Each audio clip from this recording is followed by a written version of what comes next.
El cálculo de la muestra. Para el cálculo estadístico de una muestra, se requiere que se consideren previamente varios aspectos. El nivel o alcance de la investigación, es decir, si es descriptiva analítica, correlacional, explicativa o predictiva. La forma en que los individuos están distribuidos en la población, lo que se verá reflejado en el diseño de muestreo, que requerirá hacer ajustes al tamaño de la muestra. Las fuentes de información incidirán en la forma de recopilación de los datos y determinarán si se requiere ajustar la muestra por falta de respuesta. Considerar, previo al cálculo, las limitaciones logísticas, la falta de tiempo y recursos que podrían orientar a que la muestra sea por conveniencia. ¿Cómo afecta la distribución de los individuos en la población al cálculo de la muestra? Se debe conocer cómo están distribuidos los individuos en la población, si existen agrupaciones naturales que podamos distinguir y si estamos interesados en controlarlas o incluirlas como parte del análisis.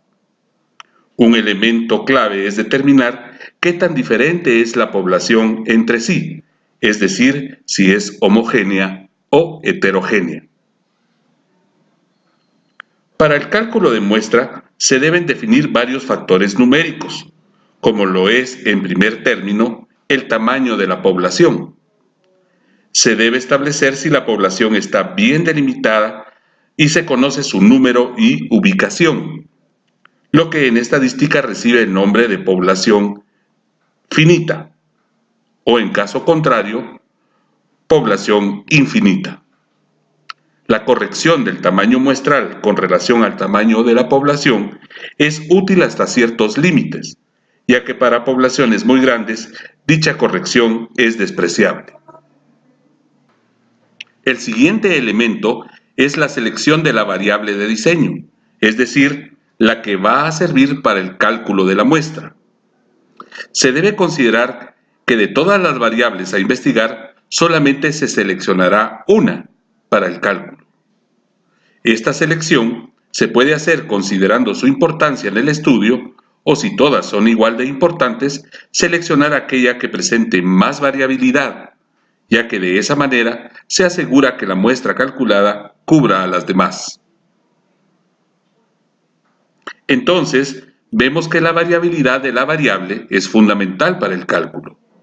En estadística, se usa la varianza como medida de variabilidad, la cual se debe conocer, estimar o suponer para su cálculo. La varianza puede estimarse a través de la desviación estándar, el coeficiente de variación, error estándar, rangos o intervalos de confianza previamente publicados en otros estudios. Para esto podemos recurrir a datos históricos, consultando referencias bibliográficas, estudios o investigaciones similares, y no se debe descartar el conocimiento previo que el investigador debe de tener sobre la variable. Lo mejor es realizar un estudio piloto, con el cual calcular la variación sin necesidad de hacer ninguna suposición o extrapolación. Los siguientes datos numéricos son clave para el fundamento inferencial que da el cálculo de muestra y corresponden al nivel de confianza, nivel de significancia y poder. Si se quiere hacer una estimación de algún parámetro poblacional, se debe utilizar el nivel de confianza. Si se van a hacer comparaciones o experimentos con pruebas de hipótesis, se debe establecer con cuánta probabilidad como máximo se podrá tolerar el rechazo de una hipótesis verdadera. Esto está establecido por el nivel de error tipo 1, cuantificado como nivel alfa o nivel de significancia. Y también con cuánta probabilidad como máximo se podrá tolerar aceptar hipótesis falsas, lo cual está establecido por el nivel de error tipo 2, cuantificado como nivel beta. El complemento del nivel beta es el poder o potencia de una prueba, que significa la posibilidad o probabilidad de aceptar hipótesis verdaderas. La cuantificación de estas probabilidades se hace utilizando la distribución normal estándar o distribución Z. La probabilidad en la distribución normal estándar está determinada por el valor de una variable que la delimita en una curva en forma de campana simétrica. Estos valores pueden establecerse según los niveles de error alfa o beta, tal y como se muestra en esta tabla.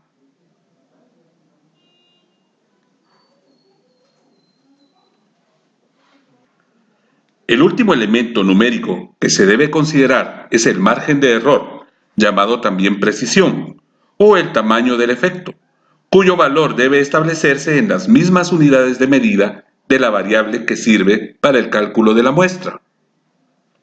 En el caso de una estimación, este elemento se interpreta como la máxima distancia que separará el valor obtenido en el estudio y el valor real. En otras palabras, cuánto como máximo nos alejaremos del valor real. Si se trata de una prueba de hipótesis, se interpreta como la mínima distancia entre dos valores a partir de la cual la prueba estadística aplicada establecerá diferencias, o también como el mínimo valor que debe mostrar un tratamiento para ser considerado efectivo, o sea, el tamaño del efecto.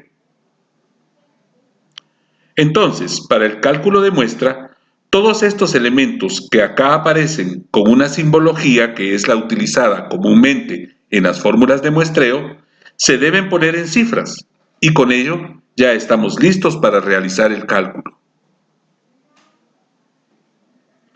Se muestran las fórmulas generales de muestreo para estimación para poblaciones infinitas y finitas, en las que resaltan las relaciones que hay entre el número de muestra y los elementos para el cálculo. El nivel de confiabilidad y la variabilidad inciden directamente sobre el tamaño de la muestra, mientras que, con el límite de error, la relación es inversa.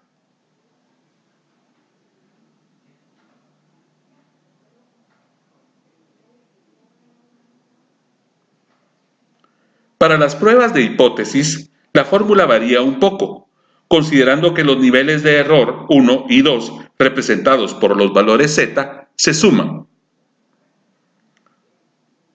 Para comparar dos o más grupos, el resultado se multiplica por 2 y representará el número de muestras por cada grupo.